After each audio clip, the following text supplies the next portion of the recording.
Um bilionário arrogante vê sua empregada doente, a manda embora no meio de uma tempestade e acha que saiu por cima. Mas o que ele não sabia, nem em seus piores pesadelos, é que um carro que para ajudar a mulher na chuva seria o gatilho para a sua própria destruição. Se prepara, porque essa história vai te prender do início ao fim. E se você curte uma boa história de reviravolta, já deixa aquele like para fortalecer, porque hoje a justiça vai ser servida. A história começa dentro de uma mansão gigantesca, onde cada objeto grita dinheiro. O chão é feito de um mármore tão branco e polido que parece um espelho. E nesse espelho vemos o reflexo de Helena, uma mulher que claramente não pertence àquele luxo. Ela esfrega o piso com um esforço que vai além do cansaço normal. Seu corpo todo se move com o esfregão, para frente e para trás, numa rotina exaustiva. De repente, uma tosse seca e profunda sobe do seu peito. Helena para tudo. Ela morde o lábio inferior, tentando com todas as forças suprimir o som, mas é inútil. A tosse explode, cortando o silêncio opressivo do salão principal. Ela se encolhe, olhando para os lados, rezando para que ninguém tenha ouvido. Mas num lugar daquele tamanho, o som ecoa como um trovão. A crise de tosse a deixa sem ar. Ela vacila, as pernas bambas, e precisa se apoiar com todo o seu peso no cabo do esfregão, usando-o como uma muleta improvisada. A cabeça dela pende para frente, os cabelos caindo sobre o rosto enquanto ela luta para recuperar o fôlego. Seus ombros sobem e descem rapidamente. Ela fecha os olhos por um segundo, tentando encontrar forças para continuar. O que ela não sabe é que não está sozinha. Lá no topo da escadaria principal, uma figura a observa. É Arthur, o dono da mansão, o bilionário. Ele descia lentamente, uma mão deslizando pelo corrimão de madeira polida, mas parou no meio do caminho ao ver a cena. Seus olhos de falcão focaram na forma curvada de Helena. Ele não mostra um pingo de compaixão. Pelo contrário, ele franze o nariz, seus lábios se curvando numa careta de puro nojo ao ouvir o eco da tosse dela. Ele não diz uma palavra, apenas retoma sua descida, mas agora seus passos são diferentes. São deliberados, pesados. Cada passo no carpete macio é um anúncio de sua chegada. Helena finalmente consegue controlar a respiração, e quando se endireita, ele já está lá, parado a centímetros dela. Seus sapatos italianos, ridiculamente caros, quase tocam a ponta do esfregão. Ele não olha para o rosto dela, ele olha para o chão que ela acabou de limpar e com a ponta do sapato aponta para uma mancha que simplesmente não existe. A voz dele é fria como gelo. "O que é isso? Eu te pago para limpar, não para sujar mais." Helena recua um passo. A voz dela sai rouca e fraca. "Senhor, me desculpe. Eu vou limpar de novo agora mesmo." Arthur a ignora completamente. Ele desvia o olhar dela e encara o salão expansivo, como se falasse com as paredes. "Hoje à noite eu darei a maior festa de gala do ano. Investidores, a imprensa, todos estarão aqui." Ele para e finalmente vira o rosto para ela, mas seu olhar a atravessa. Ele analisa o estado dela de cima a baixo, o rosto pálido, os olhos cansados, a postura curvada. "E tudo", ele diz pausando entre cada palavra, "precisa estar perfeito, sem falhas, sem doenças." A ameaça fica no ar, clara e pesada. Helena engole em seco. Ela tenta projetar uma confiança que não sente. "Sim, senhor, não se preocupe, tudo estará impecável a tempo." Mas bem quando ela termina a frase, outra tosse, mais forte que a primeira, atrai. Ela tenta esconder o som virando o rosto, mas é impossível. Arthur a observa com uma impaciência que ferve. Seu queixo se aperta, seus olhos se estreitam, e ali, naquele instante, uma decisão é tomada. Ele não diz mais nada sobre a festa ou a limpeza. Ele simplesmente estala os dedos, um som agudo e arrogante que corta o ar. "No meu escritório, agora." Ele se vira e começa a caminhar, sem olhar para trás, esperando ser obedecido. Helena fica paralisada por um segundo, o esfregão ainda na mão. Um calafrio percorre sua espinha e não tem nada a ver com a febre que consome seu corpo. Ela deixa o esfregão de lado e o segue, seus passos pequenos e hesitantes, contrastando com a marcha confiante dele. O escritório de Arthur é como o resto da casa, enorme e intimidador. Ele contorna a mesa de mogno maciço e se joga em sua cadeira de couro que mais parece um trono. Ele não a convida para sentar, apenas a encara do outro lado da sala, em silêncio, deixando o desconforto dela crescer. E foi nesse exato momento que o tempo lá fora mudou. O céu, que estava apenas nublado, se fecha de vez. As primeiras gotas de chuva, grossas e pesadas, começam a bater violentamente contra as vidraças do escritório. O som da tempestade que se aproxima preenche a sala. Arthur desvia o olhar de Helena para a janela, observando a chuva se intensificar.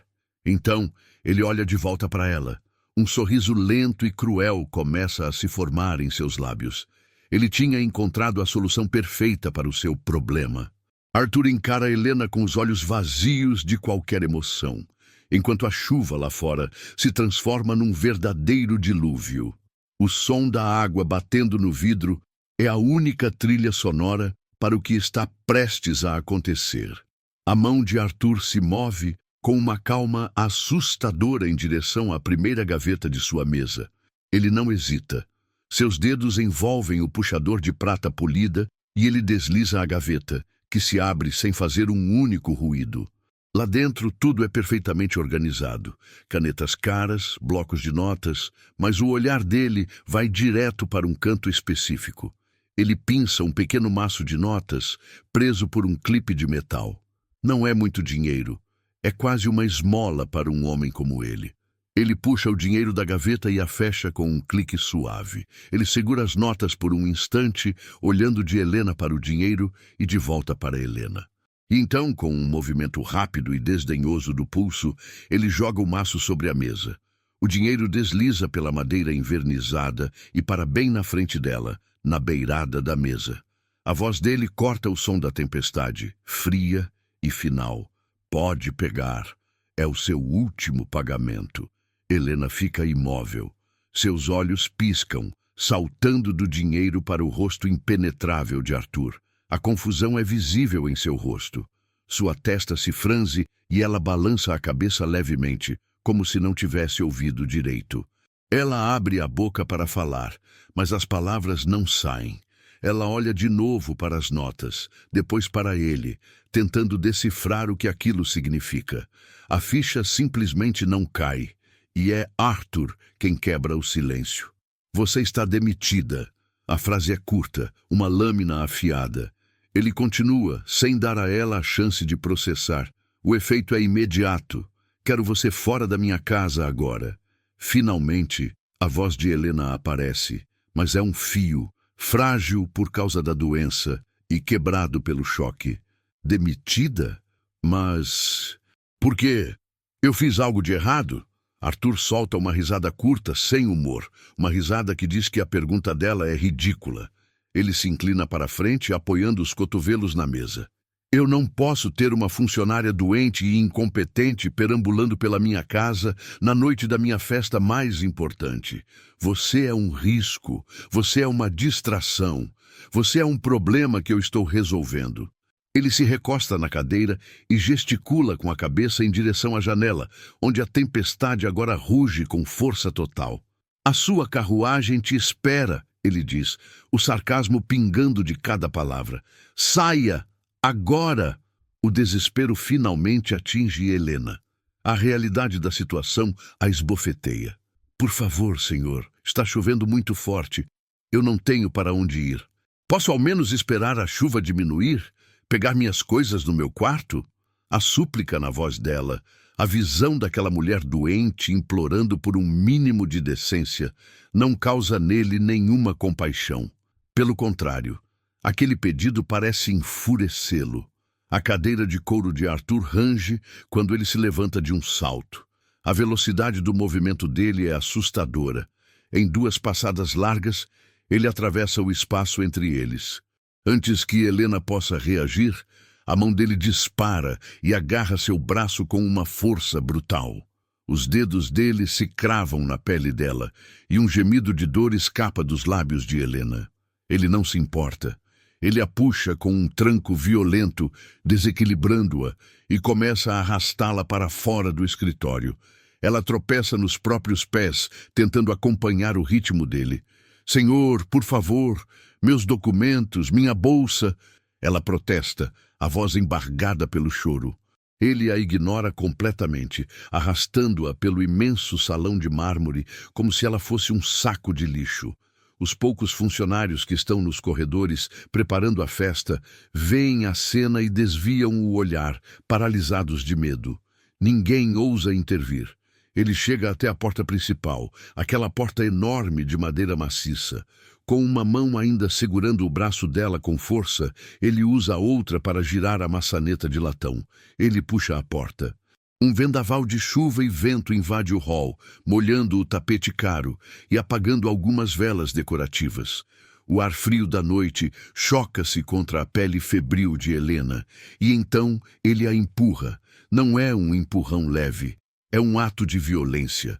Ele a joga para fora com as duas mãos. Helena, fraca e despreparada, voa pela soleira da porta. Seus pés não encontram o chão e ela cai de forma desajeitada nos degraus de pedra da varanda. Suas mãos e joelhos raspam na superfície áspera e molhada. A dor aguda se mistura ao frio e ao choque. Como se o ato já não fosse cruel o suficiente, Arthur vê a pequena e gasta bolsa de Helena perto da porta, onde ela a havia deixado. Ele a pega com a ponta dos dedos, como se estivesse tocando em algo nojento, e a arremessa para fora na chuva. A bolsa cai numa poça d'água com um som oco. Helena, de joelhos na calçada, encharcada e tremendo, olha para ele uma última vez, o rosto uma máscara de incredulidade e dor. Arthur a encara de volta do portal de sua mansão, o cabelo sendo açoitado pelo vento, a silhueta recortada contra a luz quente do interior. Ele não demonstra um pingo de remorso. Com um movimento final, ele bate a porta com uma força ensurdecedora. O som do trovão que racha o céu, naquele exato momento, abafa o som do choro desesperado de Helena, deixada sozinha na escuridão da tempestade. Lá fora, na escuridão, a tempestade não dá trégua. Helena continua de joelhos na calçada fria, imóvel, por um longo momento, como se a força da humilhação a tivesse pregado no chão. A chuva gelada já encharcou cada fibra de sua roupa, o uniforme barato colado em sua pele, revelando o quanto ela treme de frio e de febre. A água escorre de seu cabelo, pingando de seu queixo, misturando-se às lágrimas silenciosas que ela não se dá ao trabalho de enxugar. Ela é apenas uma silhueta de miséria contra as luzes distantes e quentes da mansão. Mas aqui, meus amigos, é onde a nossa história dá uma virada de 180 graus. Porque enquanto Helena finalmente reúne forças para se mover, o universo está preparando o palco para uma das maiores reviravoltas que você já viu. O homem que a jogou na rua como lixo não tem a menor, a mais remota ideia de quem ele acabou de humilhar. Aquela figura lamentável na chuva não é apenas Helena, a empregada. Aquilo é um disfarce, uma penitência, uma identidade falsa que ela assumiu para fugir de um passado que era brilhante demais. O nome verdadeiro dela, o nome que fez laboratórios do mundo todo prenderem a respiração anos atrás, o nome que vale bilhões em propriedade intelectual, é Doutora Helena Reis. A imagem na nossa cabeça muda drasticamente. Saímos da rua escura e chuvosa e entramos em um ambiente que é o completo oposto. Um laboratório de ponta, branco, estéril, com equipamentos que piscam luzes azuis e verdes. E no centro de tudo está ela. Não a Helena encolhida e doente, mas a doutora Reis. O cabelo está preso num coque firme e elegante. O olhar é afiado, focado, faiscando com inteligência. Ela veste um jaleco branco impecável e não segura um esfregão, mas uma caneta marcadora. Com movimentos rápidos e precisos, ela preenche um quadro de vidro com equações e fórmulas químicas que parecem uma língua alienígena. Ao redor dela, uma equipe de jovens e brilhantes pesquisadores a observa com uma mistura de admiração e reverência. Eles não ousam interromper. Eles apenas anotam, tentando acompanhar a velocidade de seu raciocínio. Ela era um prodígio, um cometa, uma neurocientista genial que estava prestes a mudar a medicina para sempre com uma descoberta revolucionária sobre a regeneração de células neurais. Seu trabalho, apelidado de Protocolo Reis, prometia uma cura para doenças tidas como sentenças de morte. Ela estava no topo do mundo, com o futuro em suas mãos. Mas o destino, às vezes, é uma peça cruel. A cena muda novamente. Agora é noite no mesmo laboratório.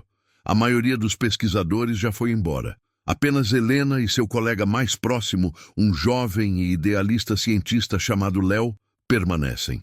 Eles estão monitorando a fase final de um experimento crucial, observando os dados aparecerem em um monitor.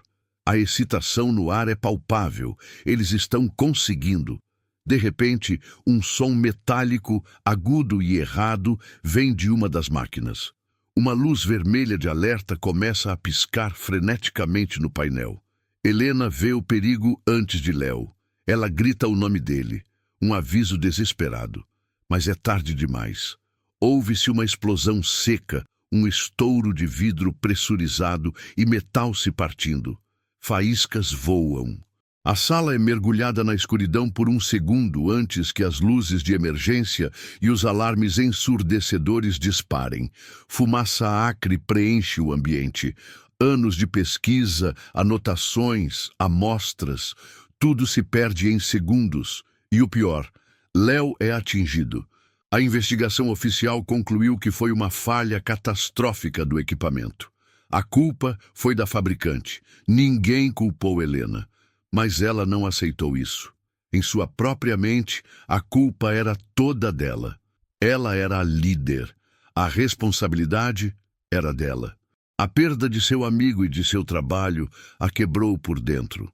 A culpa a consumiu como um ácido, corroendo toda a sua paixão e confiança.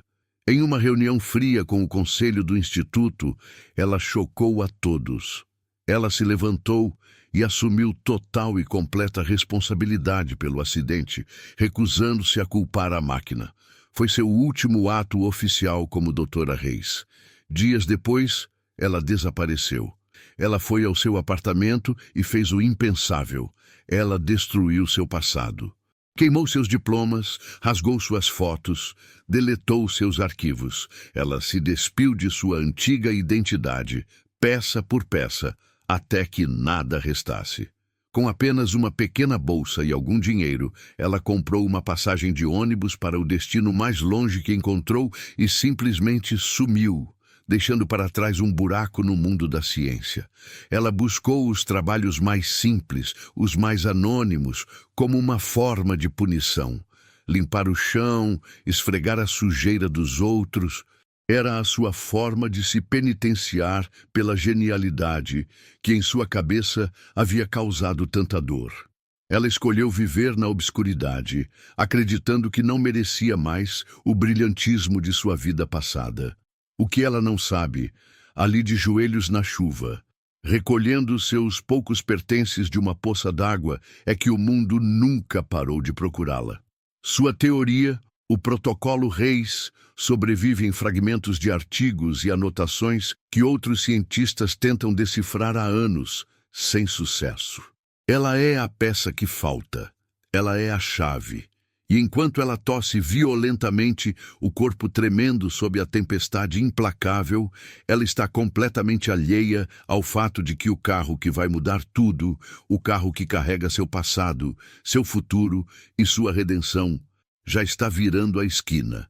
A porta da mansão está fechada, o som do trovão se afasta, e Helena está sozinha, completamente sozinha.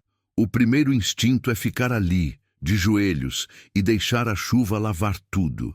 Mas o frio é uma dor física, aguda, com um gemido, que se perde no barulho do vento. Ela apoia as duas mãos no pavimento áspero e molhado. Ela empurra o corpo para cima. Seus braços, enfraquecidos pela febre, tremem de forma violenta. Na primeira tentativa, eles cedem, e ela cai de volta sobre os joelhos com um baque surdo. A derrota é quase total. Ela respira fundo, uma lufada de ar gelado e úmido que machuca seus pulmões. Ela tenta de novo. Desta vez, ela se arrasta até o muro de pedra da propriedade de Arthur. Seus dedos arranham a superfície áspera, buscando qualquer apoio. Usando o muro como alavanca, ela consegue colocar um pé no chão, depois o outro. Lentamente, dolorosamente, ela fica de pé. Mas ficar de pé é uma batalha. Seu corpo inteiro é tomado por um tremor incontrolável. Ela balança para frente e para trás, como uma árvore frágil no meio de um furacão, lutando para não desabar novamente. E então ela dá um passo, depois outro. Ela começa a andar, mas não é uma caminhada.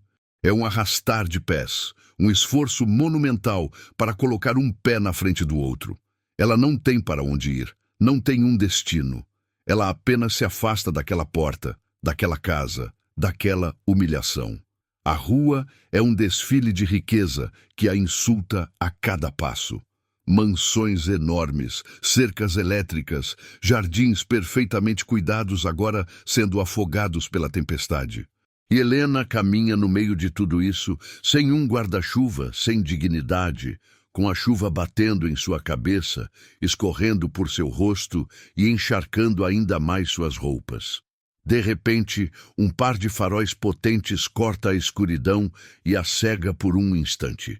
Um SUV de luxo, preto e imponente, passa por ela em alta velocidade. Ele não desvia. As rodas atingem uma poça d'água enorme e uma parede de água suja e gelada se ergue e desaba sobre Helena. O impacto a joga para o lado e ela quase cai. Ela se firma, ofegante, apenas para que um carro esporte baixo e barulhento faça a mesma coisa do outro lado da rua. Ela está no meio do fogo cruzado da indiferença deles. Ela aperta os braços ao redor do próprio corpo. Um abraço inútil contra o frio cortante. Mas agora algo mais está acontecendo. A febre está subindo e rápido. As luzes dos postes ornamentados da rua começam a se distorcer. Elas se esticam, se borram, se transformam em longos riscos verticais em sua visão. O mundo começa a girar lentamente, como um carrossel quebrado.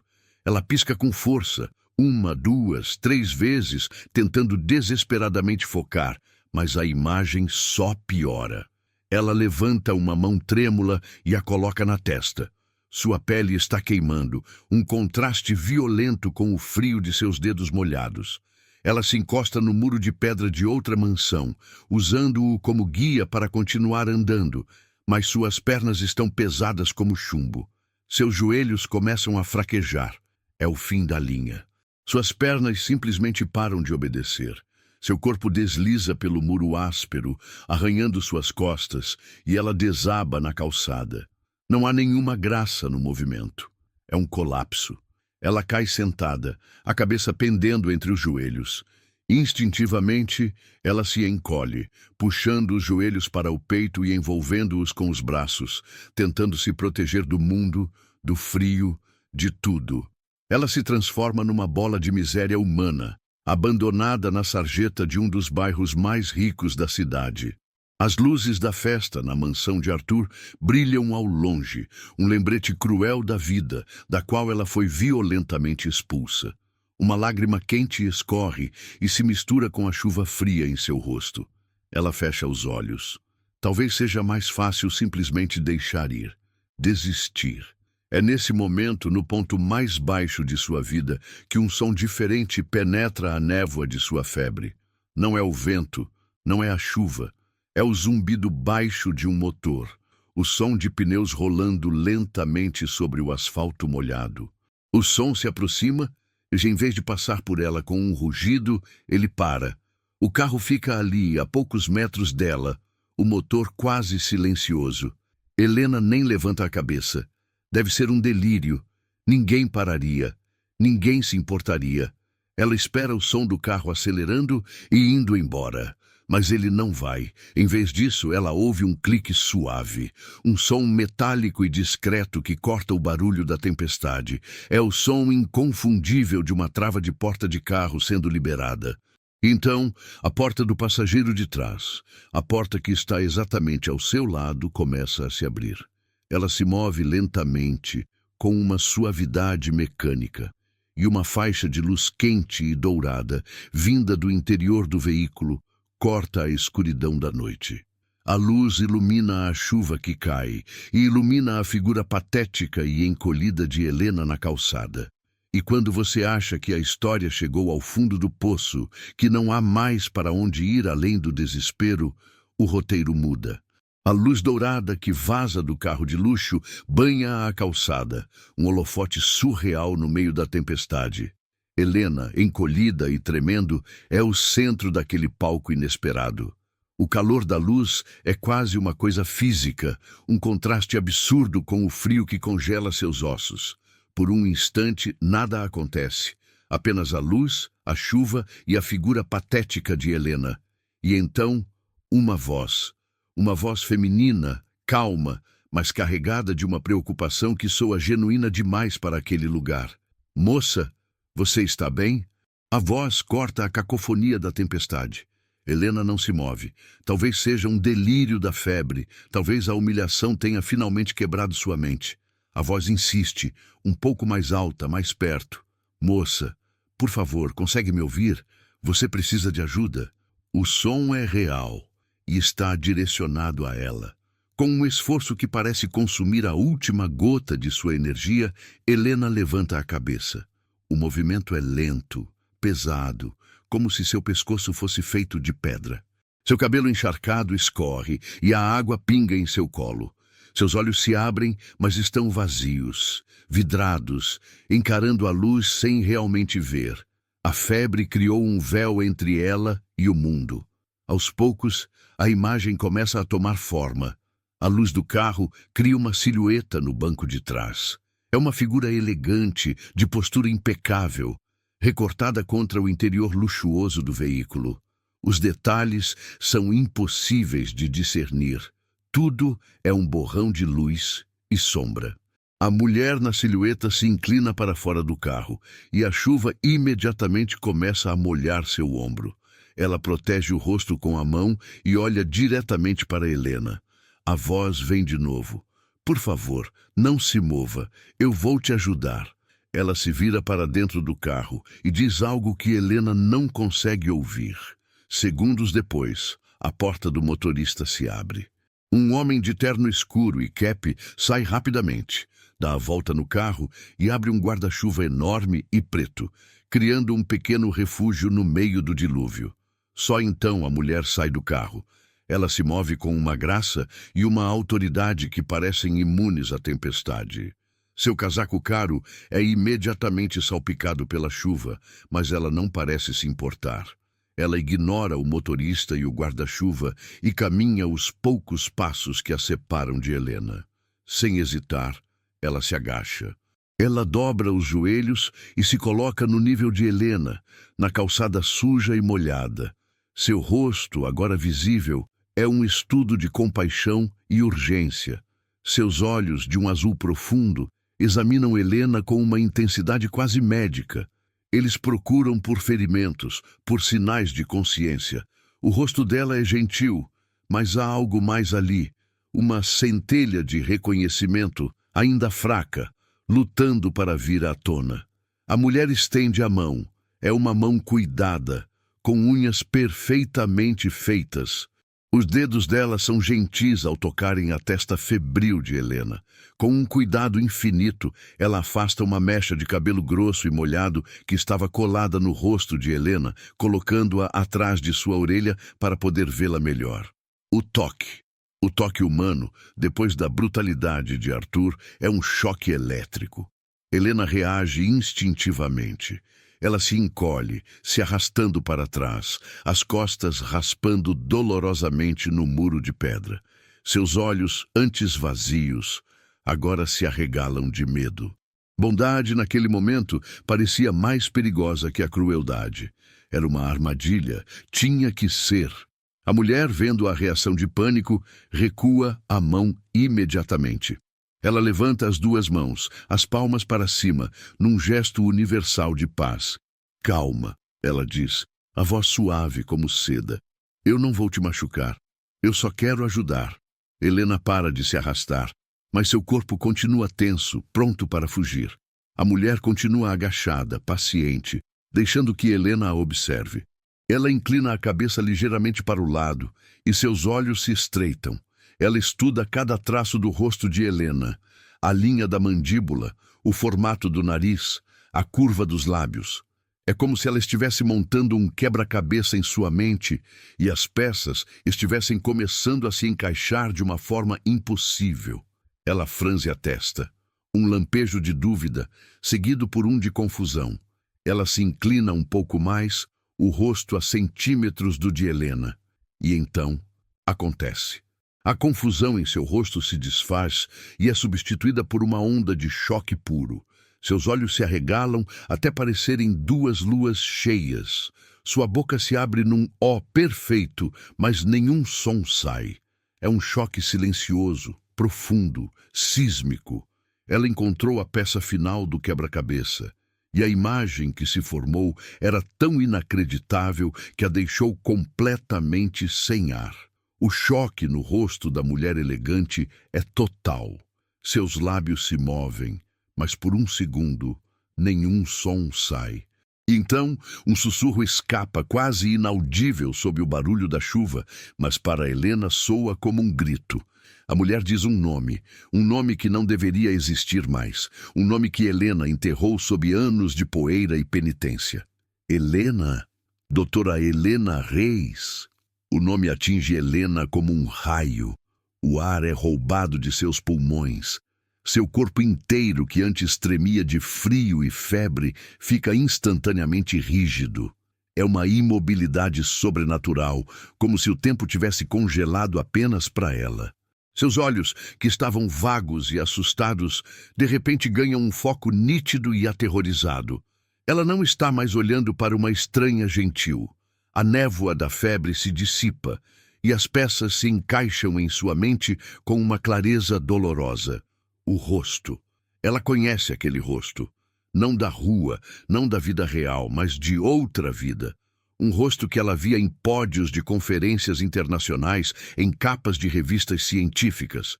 Doutora Isabela Monteiro, uma das maiores oncologistas do mundo.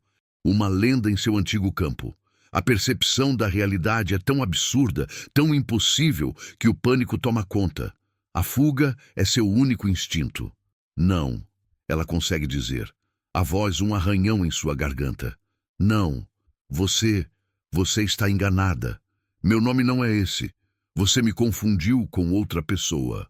Ela começa a balançar a cabeça, negando não para Isabela, mas para si mesma, para o universo.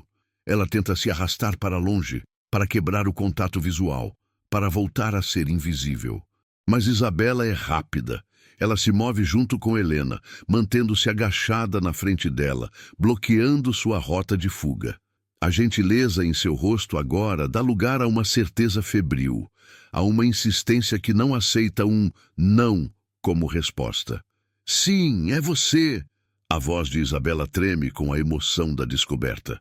Eu tenho certeza, eu posso ter envelhecido, você pode ter mudado, mas eu nunca esqueceria esses olhos. Ela se aproxima mais, e seu tom se torna quase uma súplica. Os olhos daquela apresentação em Berlim, sobre a plasticidade neural, ninguém no auditório respirava, ninguém nunca teve aquele brilho, aquela paixão. Eu sei que é você. A negação de Helena começa a vacilar, mas o medo é mais forte. Ela continua a balançar a cabeça, as lágrimas agora se misturando com a chuva em seu rosto. E então, Isabela faz algo que destrói a última barreira de Helena. Ela enfia a mão no bolso de seu casaco e tira um tablet fino e moderno. Com os dedos molhados e trêmulos, ela desliza pela tela, abre um arquivo e vira o aparelho para Helena. A tela brilha na escuridão, e nela há uma foto. É uma fotografia profissional, um retrato corporativo. Mostra o rosto de uma mulher de 30 e poucos anos, com o cabelo perfeitamente arrumado, um sorriso confiante e um olhar que promete mudar o mundo. É a doutora Helena Reis. É o fantasma que Helena tentou exorcizar por 5 longos anos. Helena encara a tela. Ela encara a mulher que ela costumava ser. A mulher que ela traiu, que ela abandonou, a mulher cujo legado ela tentou apagar. Ver aquela imagem, ali, na sarjeta, na frente de Isabela Monteiro, é demais. A represa que ela construiu dentro de si, com tijolos de culpa e cimento de dor, simplesmente se rompe. Um soluço rasga sua garganta, um som gutural, animal, de uma angústia que estava presa por tempo demais. A luta acaba, a negação se evapora, ela desaba. Sua cabeça pende para a frente e ela começa a chorar, não com lágrimas silenciosas, mas com convulsões que sacodem todo o seu corpo frágil. Ao ver o colapso total de Helena, Isabela não pensa 2 vezes. Ela se joga para a frente e envolve Helena em seus braços. Ela a abraça com força ali mesmo, na calçada molhada, sob o guarda-chuva que o motorista segura estoicamente. Ela não se importa com a lama, com a chuva, com seu casaco de grife sendo arruinado. Ela apenas segura aquela mulher quebrada, embalando-a enquanto os soluços diminuem. E ela sussurra no ouvido de Helena, a voz cheia de um alívio que soa como um milagre. Eu te encontrei. Eu não posso acreditar que eu finalmente te encontrei. Helena, confusa, exausta, ergue o rosto, os olhos vermelhos e inchados. Por quê? Ela pergunta, a voz abafada. Por que você estava me procurando? Isabela a ajuda a se levantar. Seus braços são fortes e firmes, apoiando o peso de Helena. Com a ajuda do motorista, elas a guiam para dentro do carro quente e seco. O motorista fecha a porta e o som da tempestade é subitamente abafado, substituído pelo silêncio do interior luxuoso do carro. Isabela senta-se ao lado de Helena, pega suas mãos geladas e as segura com força. Seu rosto, visto agora sob a luz suave do carro, é uma tempestade de emoções. Alívio, alegria, mas acima de tudo, uma urgência desesperada. A busca havia terminado. Mas a verdadeira jornada estava apenas começando. Dentro do carro, o mundo se resume àquele espaço confinado, quente e silencioso. O caos da tempestade lá fora parece distante, um rugido abafado. Helena ainda treme, o cobertor de cachemira sobre seus ombros, um conforto estranho e luxuoso que sua pele não sentia há anos. Isabela não perde tempo. Ela se inclina, abre um compartimento na porta e retira uma toalha branca e felpuda. Ela a entrega para Helena. Se seque.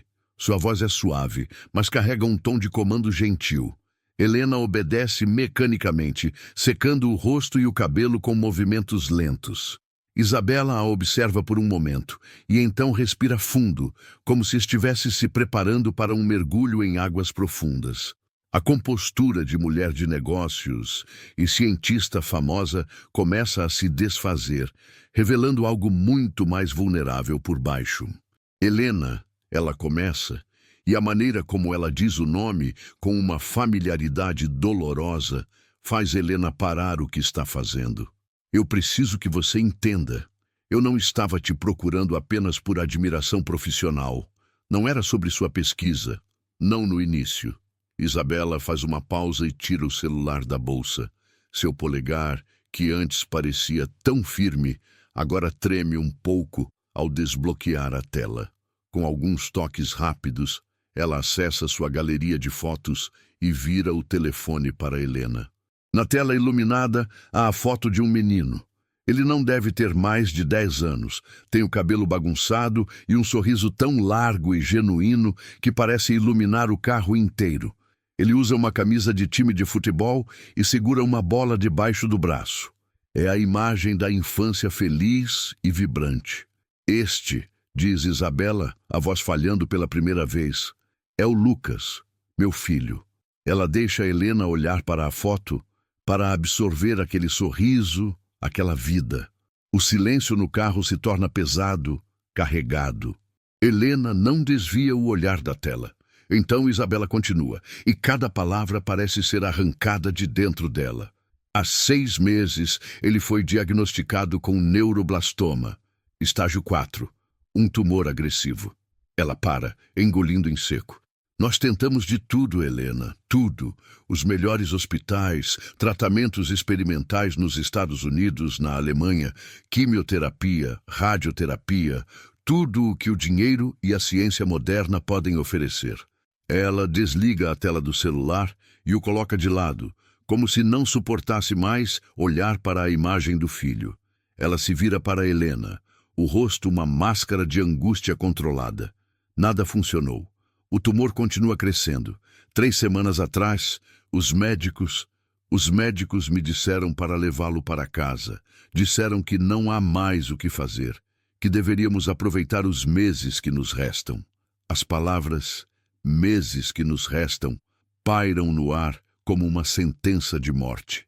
E é aqui que a cientista famosa desaparece por completo. O que resta é uma mãe no limite do desespero. Eu não aceitei isso. Ela continua, a voz ganhando uma nova intensidade. Eu passei noites em claro, lendo cada artigo, cada pesquisa, qualquer coisa que pudesse me dar uma faísca de esperança. E foi aí que eu me lembrei de você. Os olhos de Isabela se fixam nos de Helena e eles queimam com uma urgência febril. Sua teoria, seu trabalho sobre a indução da apoptose em células cancerígenas através de caminhos neurais. O protocolo Reis. Ele só existe em fragmentos, em artigos antigos que ninguém nunca entendeu completamente. É radical, é brilhante e nunca foi testado. Porque a única pessoa no mundo que tem a chave para decifrá-lo, a única que sabe como ele realmente funciona, ela se inclina para frente, fechando a pouca distância que restava entre elas. É você. A doutora Monteiro se foi. Agora é só Isabela. Ela estende as mãos e pega as de Helena. Seu toque não é mais apenas gentil, é forte, possessivo. Helena, por favor, ela implora. E agora as lágrimas que ela segurava começam a brotar em seus olhos, escorrendo por seu rosto sem que ela se importe. Eu não estou te pedindo como uma colega. Eu não ligo para a fama, para as patentes, para nada disso. Eu estou te implorando como a mãe do Lucas. Seu aperto se intensifica. Me ajude a salvar meu menino. Ele é tudo o que eu tenho. Qualquer chance, por menor que seja. Eu só preciso de uma chance. Helena ouve tudo em silêncio absoluto. O peso daquelas palavras, daquela súplica, é uma força física que esmaga as paredes que ela construiu ao redor de si mesma.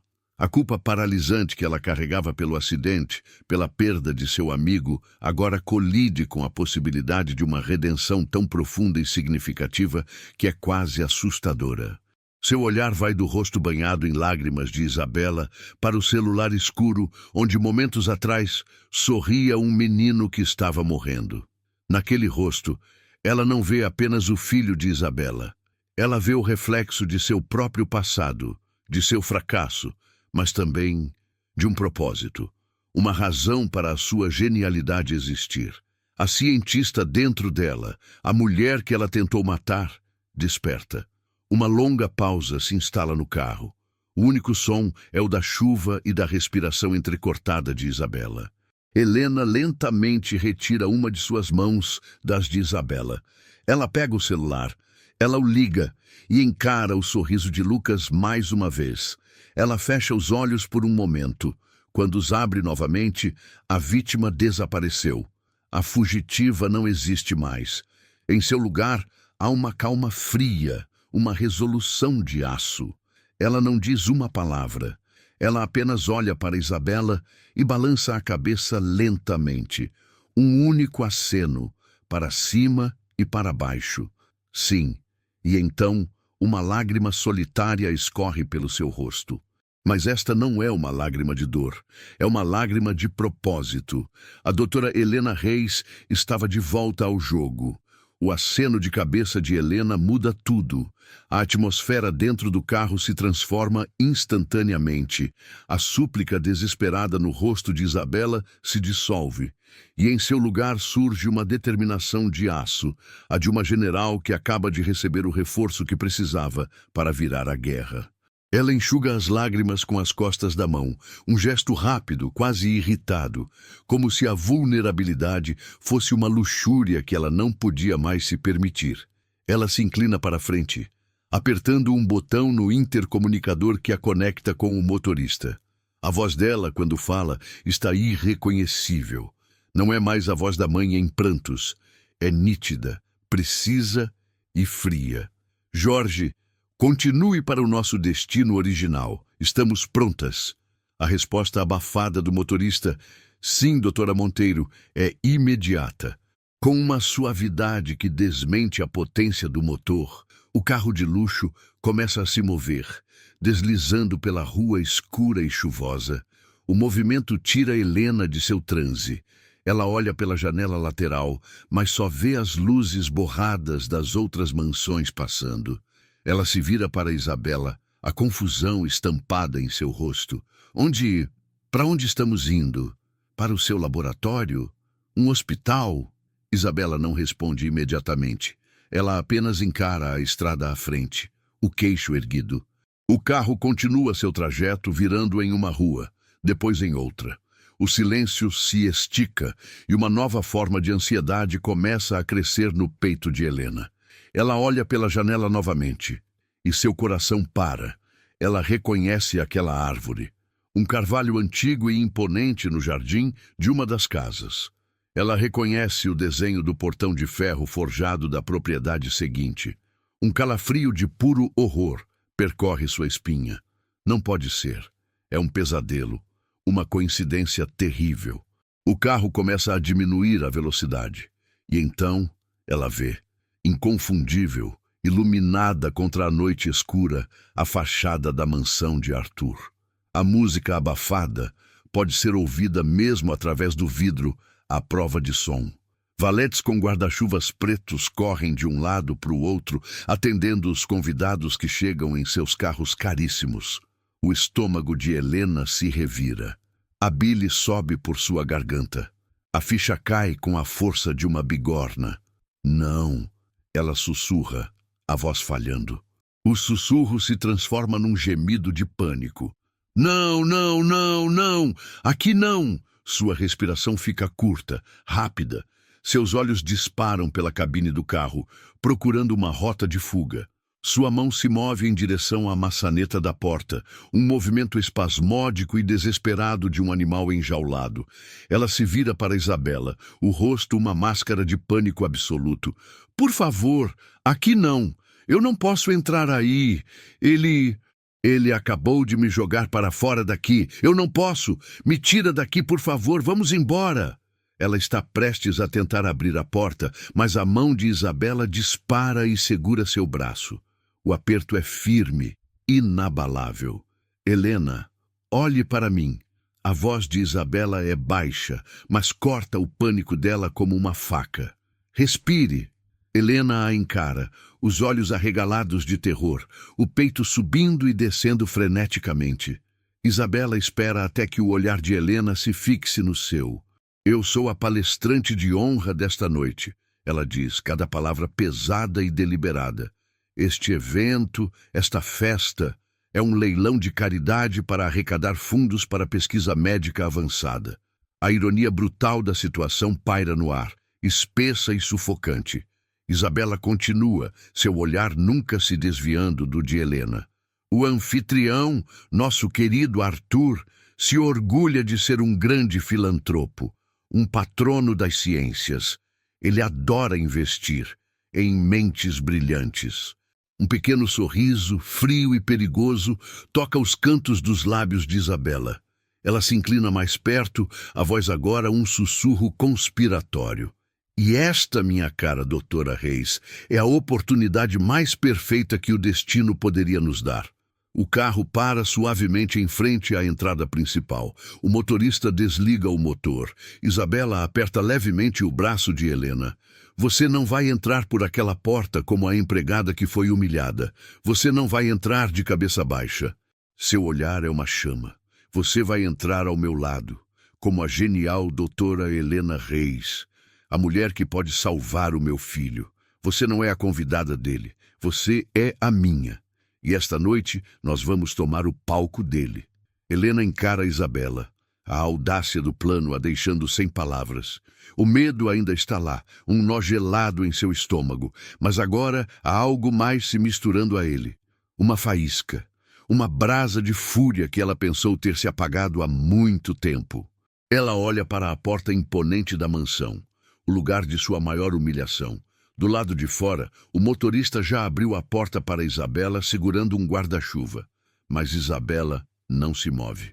Ela se vira para Helena e estende a mão, a palma para cima. Um convite silencioso.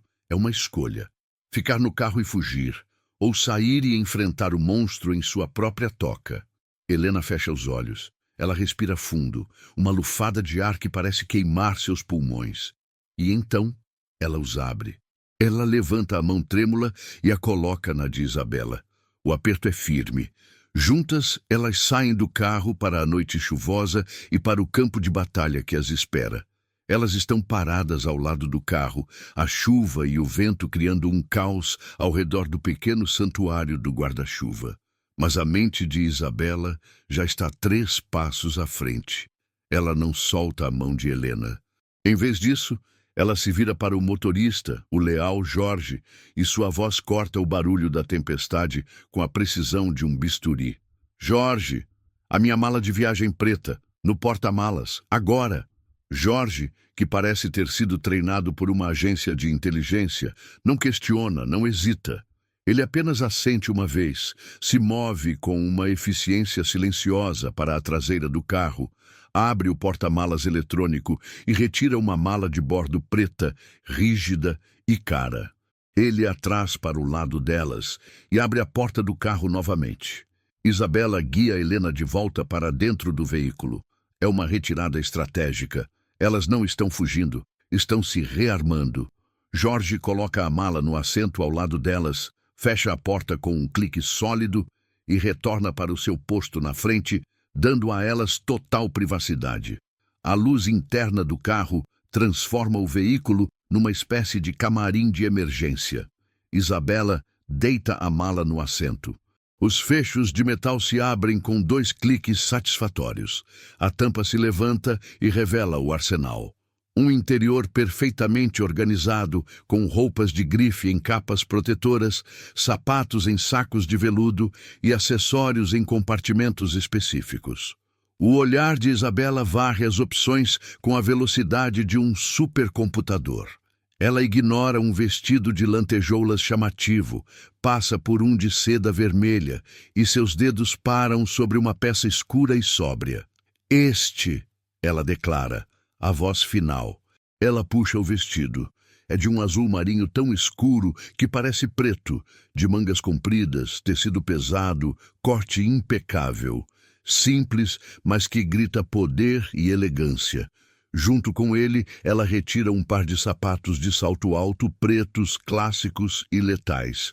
Ela coloca as peças ao lado de Helena. Tire essas roupas molhadas, todas elas. A ordem é direta, mas não há crueldade nela.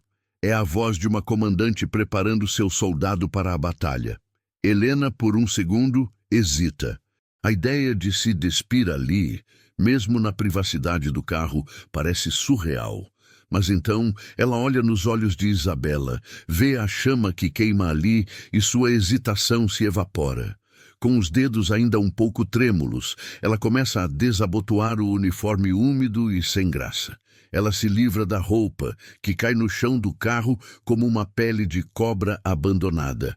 Ela usa a toalha que Isabela lhe dera antes para se secar o mais rápido que pode, o corpo ainda marcado pelo frio. Isabela segura o vestido azul aberto.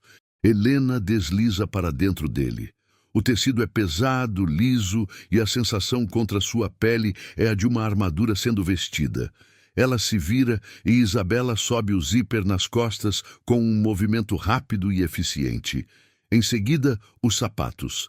Helena os calça. A altura do salto a força a endireitar a postura instantaneamente. Ainda não acabamos, diz Isabela. Ela abre um compartimento na mala e tira uma pequena nécessaire de couro. Ela a abre e entrega a Helena. Um corretivo. Para a palidez e as olheiras, use o espelho. Depois um batom. Não vermelho, não rosa. Um tom neutro mais forte que define os lábios sem chamar atenção desnecessária. As mãos de Helena, que tremiam de frio e medo minutos atrás, agora estão surpreendentemente firmes. Ela se inclina em direção ao espelho de cortesia do carro. Com toques precisos, ela aplica o corretivo. A palidez doentia, as marcas do choro e do cansaço desaparecem. Depois, o batom. A cor lhe devolve a vida, define seu rosto. Ela termina e se encara no pequeno espelho. E o que ela vê a choca. A mulher no reflexo não é a empregada, não é a fugitiva. O cabelo ainda está úmido, um pouco bagunçado, mas o vestido de corte perfeito, a maquiagem sutil, mas eficaz. Eles fizeram mais do que cobrir a miséria. Eles escavaram a mulher que estava soterrada. Falta uma coisa, sussurra Isabela.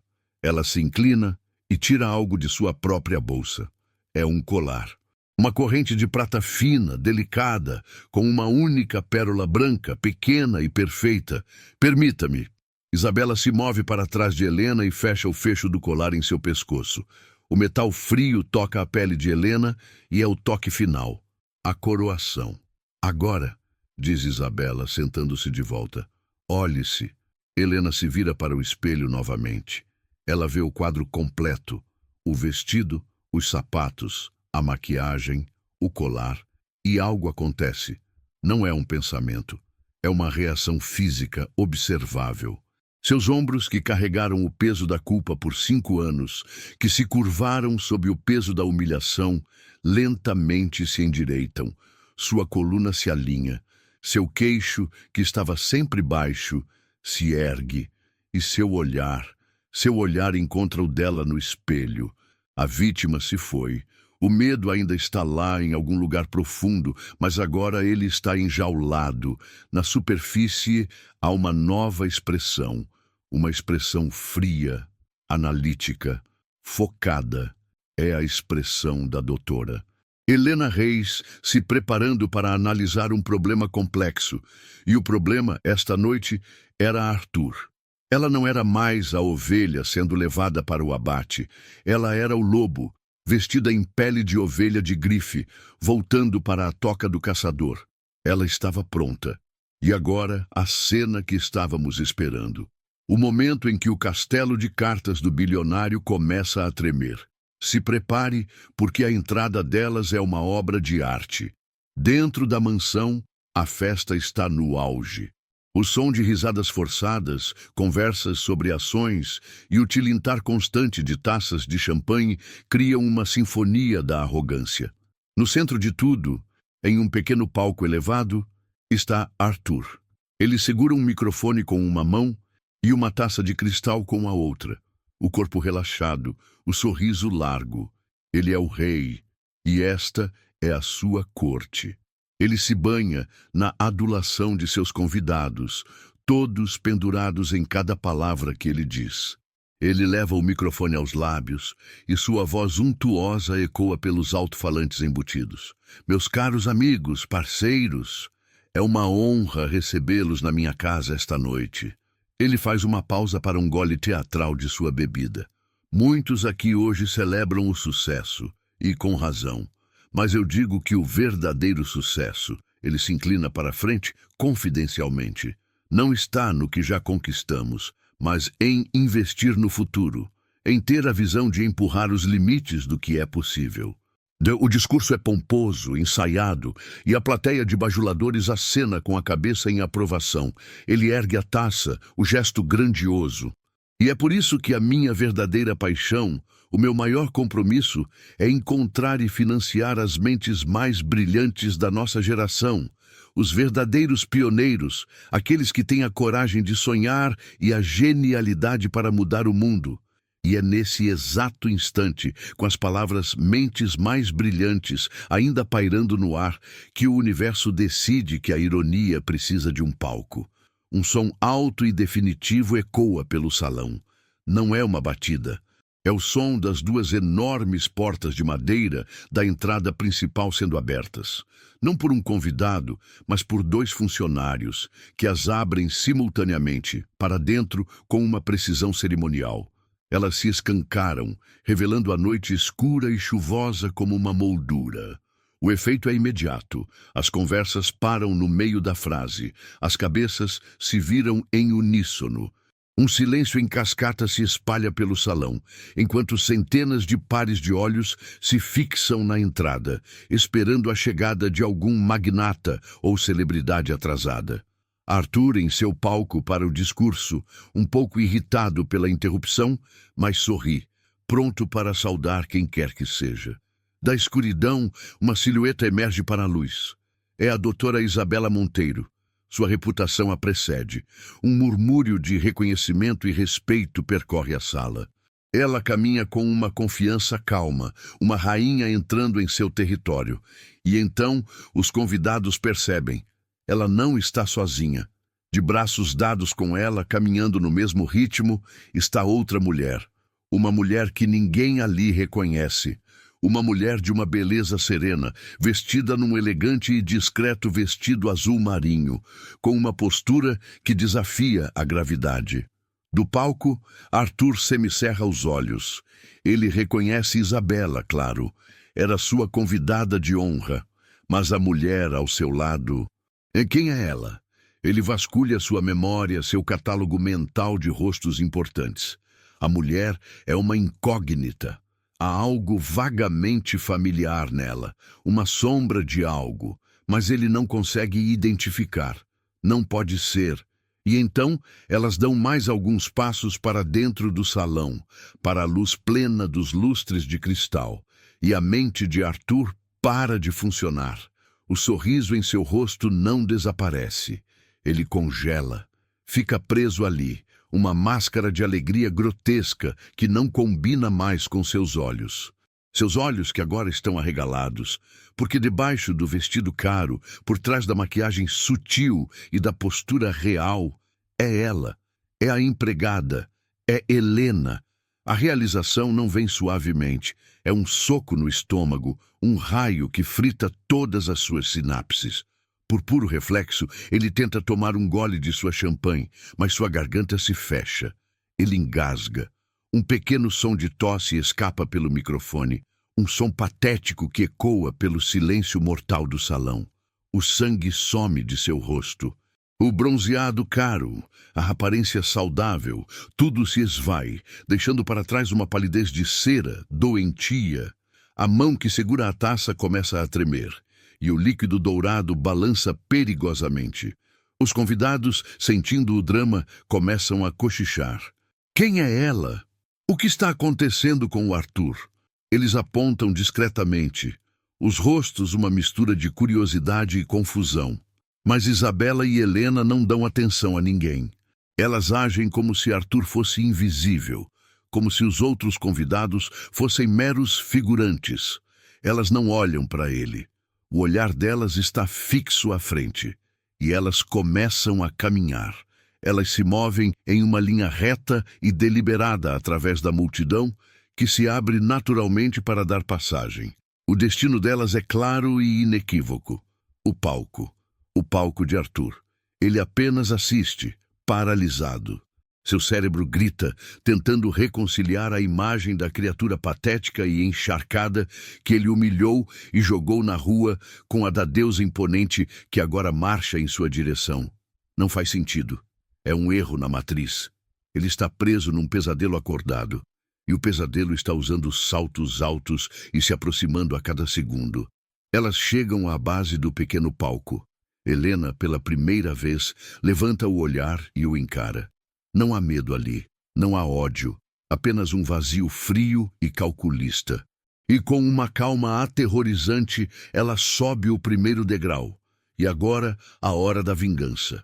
O momento que faz toda a humilhação valer a pena. O momento em que a verdade explode na cara de todos. Elas sobem os últimos degraus e estão no palco. Arthur ainda está lá, paralisado, segurando o microfone com uma mão frouxa, parecendo uma estátua de cera prestes a derreter. Isabela não perde tempo com cerimônias. Ela caminha com determinação até ele e, sem pedir licença, sem dizer uma palavra, simplesmente arranca o microfone da mão dele. Os dedos de Arthur soltam o aparelho sem qualquer resistência. Ele está em choque, um zumbi em um smoking caro. Isabela se vira para a plateia, o microfone firme em sua mão. Ela está completamente no controle da situação. Sua postura é impecável. Sua voz ressoa pelos alto-falantes com uma autoridade que silencia qualquer murmúrio restante. Boa noite a todos. Ela faz uma pequena pausa e olha de relance para Arthur, que agora parece querer desaparecer. Obrigada, Arthur, por essa recepção calorosa. A ironia em suas palavras é tão afiada que quase corta o ar. Eu sei que vocês estavam esperando minha palestra sobre financiamento de pesquisas, mas houve uma mudança de planos, uma adição surpresa e absolutamente crucial ao programa desta noite. Ela se vira elegantemente e estende a mão para Helena, que permanece ao seu lado silenciosa, sua calma mais perturbadora do que qualquer grito de raiva. Isabela coloca a mão no ombro de Helena, um gesto de solidariedade e apresentação. É com imensa honra e uma emoção indescritível que apresento a vocês uma mente que a comunidade científica acreditava estar perdida para sempre. Uma verdadeira pioneira. Por favor, recebam a brilhante doutora Helena Reis. O nome cai sobre a multidão. Para a maioria, não significa nada. Mas para um grupo seleto no fundo da sala, os cientistas, os pesquisadores, os investidores de biotecnologia, o nome Helena Reis é uma lenda urbana. Um murmúrio baixo começa a se espalhar. Reis? A Reis do protocolo? Olhares céticos são trocados. Celulares são rapidamente sacados de bolsos e bolsas. Dedos voam pelas telas pesquisando o nome no Google, comparando fotos antigas com a mulher no palco. Isabela deixa a informação assentar por um momento antes de continuar, elevando a voz para recuperar o controle total da sala. Para aqueles que não são da área, a doutora Reis é a arquiteta do Protocolo Reis. Um trabalho teórico revolucionário que tem o potencial de erradicar formas agressivas de câncer, como o neuroblastoma terminal. Ela faz uma pausa e sua voz embarga levemente. O mesmo câncer que, neste momento, está tirando a vida do meu filho Lucas. O salão fica em silêncio absoluto. A menção ao filho moribundo transforma a curiosidade científica em um drama humano, pesado e imediato. As apostas acabaram de subir para o céu. Isabela deixa o peso de suas palavras cair sobre a audiência. E então, lentamente, ela se vira. Seu olhar, antes direcionado à multidão, agora se fixa em Arthur. Ele tenta recuar, dar um passo para trás, tentando sair da luz do palco, mas não há para onde fugir. Os olhos de Isabela o prendem como um inseto em uma coleção. Vocês devem estar se perguntando, ela continua, sua voz agora gotejando um desprezo frio e calculado. Onde eu encontrei essa lenda perdida? Onde estava escondida a mente que pode salvar milhões de vidas? Ela dá um passo em direção a Arthur. A multidão inteira segue seu olhar. O holofote agora está sobre ele. Bem, não foi em um laboratório de última geração. Não foi liderando uma equipe em Harvard ou no MIT. Sua voz sobe, a raiva contida finalmente transparecendo. Há menos de uma hora, eu encontrei a doutora Helena Reis na rua, no meio de uma tempestade. Ela faz uma pausa, garantindo que cada pessoa na sala esteja pendurada em sua próxima frase. Ela estava doente, febril, encharcada e jogada na sarjeta. E então, como um carrasco puxando a alavanca, Isabela levanta o braço e aponta o dedo indicador diretamente para o rosto pálido de Arthur. Porque ela tinha acabado de ser demitida, humilhada e expulsa desta mesma casa, pelo nosso generoso anfitrião, pelo homem que acabou de discursar sobre apoiar as mentes mais brilhantes. A revelação atinge a multidão como uma onda de choque física, um suspiro coletivo de horror, um som gutural de descrença ecoa pelo salão. Pessoas levam as mãos à boca, taças de champanhe caem no chão, o som do vidro quebrando sendo o único barulho no silêncio ensurdecedor que se segue. Todos os olhares, antes cheios de admiração por Arthur, agora são de repulsa e julgamento. Ele está exposto, nu. Arthur tenta falar, sua boca abre e fecha como um peixe fora d'água, mas nenhum som sai. Ele está suando visivelmente agora, o suor brilhando em sua testa sob as luzes quentes do palco. Ele parece encolher, diminuir de tamanho diante da acusação pública. Ao seu lado, Helena permanece imóvel. Ela não sorri, ela não chora. Ela apenas o observa com uma dignidade inabalável. Sua presença silenciosa é a confirmação mais devastadora da crueldade de Arthur. A humilhação dele é total, pública e absoluta. O rei acabava de ser derrubado em seu próprio castelo. O silêncio chocado que se segue à acusação de Isabela dura apenas um momento. E então ele é quebrado. Não por Arthur, que ainda está congelado em seu canto do palco, mas por um homem na plateia. Um senhor asiático de cabelos grisalhos e terno impecável se move com uma urgência determinada. É o Sr. Chen, um titã do capital de risco em biotecnologia, um nome que faz mercados tremerem. Ele ignora os outros convidados, ignora o caos e marcha diretamente para o palco. Ele não olha para Arthur. Seus olhos estão fixos em Helena. Ele sobe os degraus e para na frente dela, examinando-a com um olhar analítico. Doutora Reis? Ele pergunta, a voz carregada de um respeito que Helena não ouvia há anos. A autora do artigo de 2019 sobre a cascata de sinalização de neurotrofinas na revista Cell? Ele a está testando.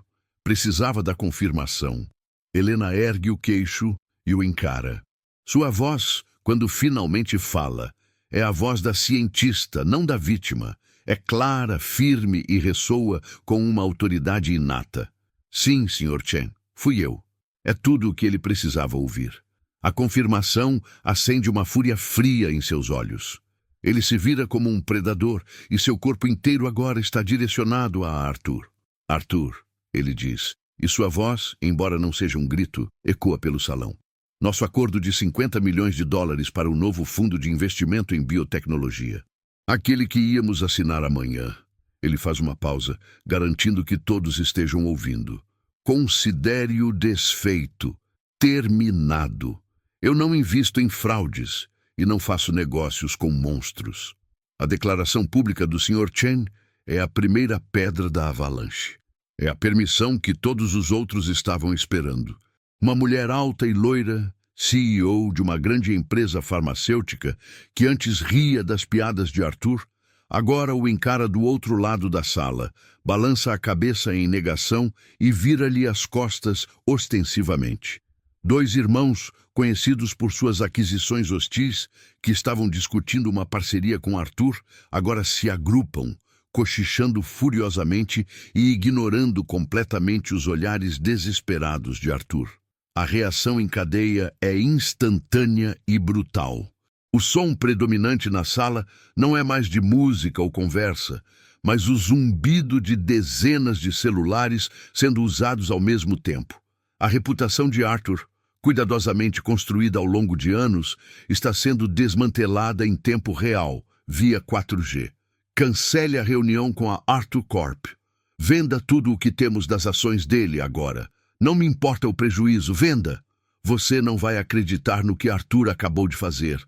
Em um canto, uma jovem jornalista que estava ali, para cobrir o evento de caridade, fala freneticamente em seu telefone. Editor, esquece a matéria sobre filantropia. Eu tenho a história do ano. Arthur está acabado. Sim, eu estou transmitindo ao vivo pelo meu celular. A qualidade não é boa, mas o conteúdo é dinamite pura. Enquanto seu império desmorona ao seu redor, Arthur finalmente sai de sua paralisia. Ele desce do palco, tropeçando no último degrau. Ele tenta interceptar o Sr. Chen, que o ignora como se ele fosse um fantasma. Ele se apressa em direção à CEO farmacêutica. Eleanor, por favor, foi um mal-entendido. Ele gagueja tentando segurar o braço dela. Ela o afasta com um olhar de repulsa. Não toque em mim. Enquanto Arthur corre de um lado para o outro, sendo publicamente rejeitado por todos, um novo centro de gravidade se forma no salão.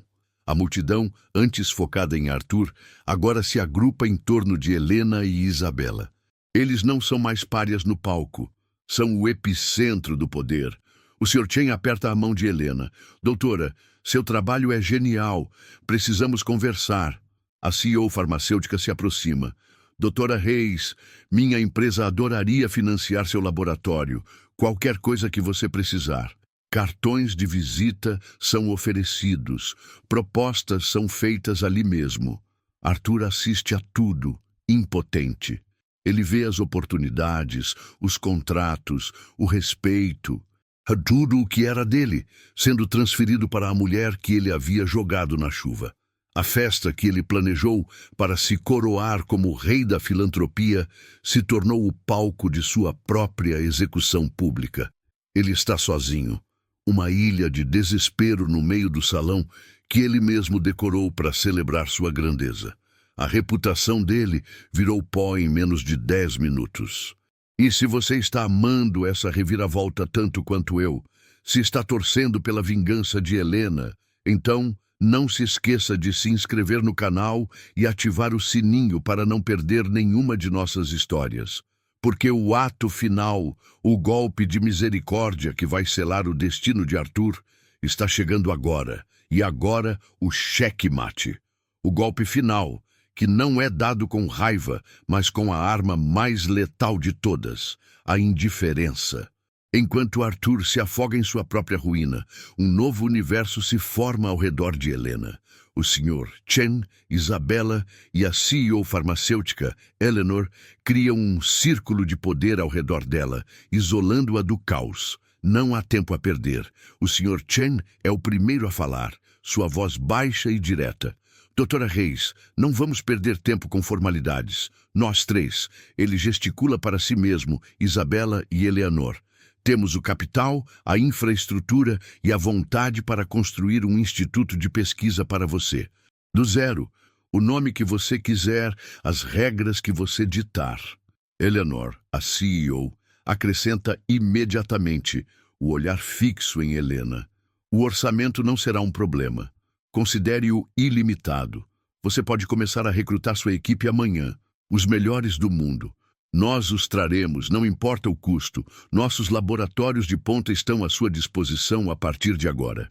A proposta é vertiginosa. É o sonho de qualquer cientista. Um reino inteiro entregue a ela numa bandeja de prata. Helena ouve tudo, o rosto calmo, processando a avalanche de informações. Por um breve momento, ela se vira e olha para Isabela. Ela não busca aprovação, mas confirmação. Isabela não diz nada. Ela apenas oferece um sorriso genuíno, um aceno quase imperceptível que diz tudo.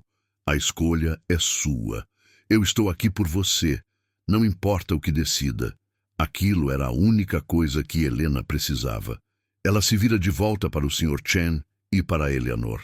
Ela respira fundo, e o ar que enche seus pulmões parece novo, limpo. Eu aceito, ela diz.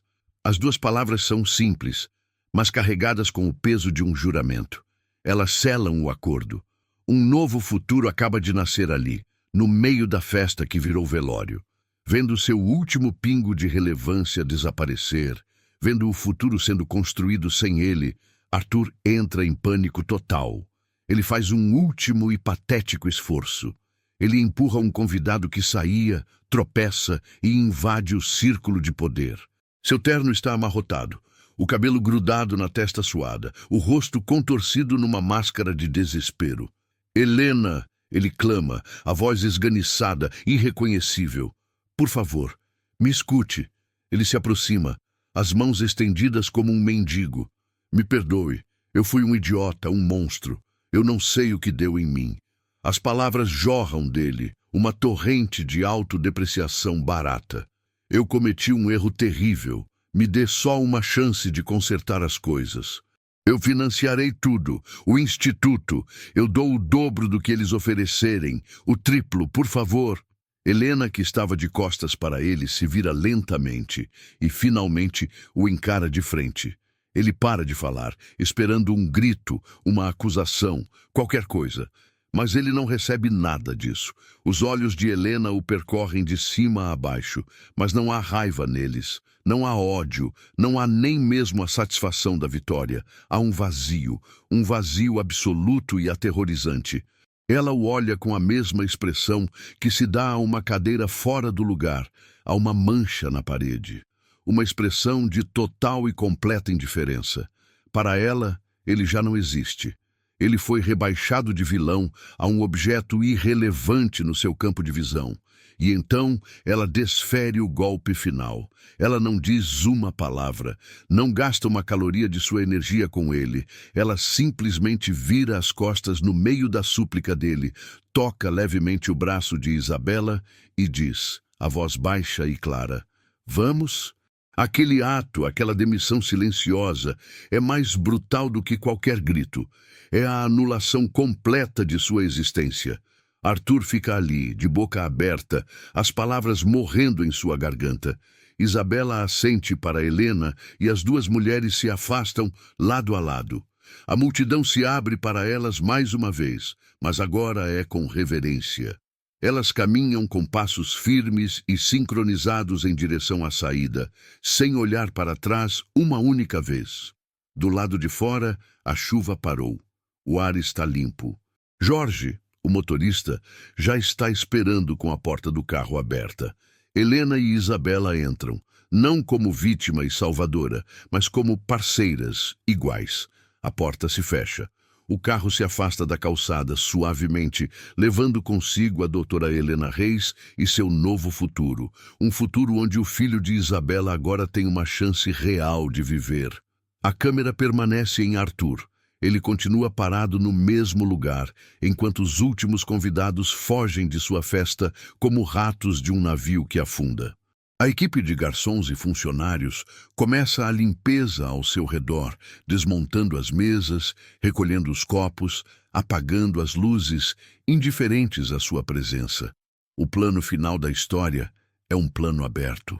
Arthur, uma figura pequena, patética e completamente sozinha, no centro de sua mansão gigantesca, fria e vazia, cercado pelas ruínas de sua reputação e pelo eco de suas próprias escolhas.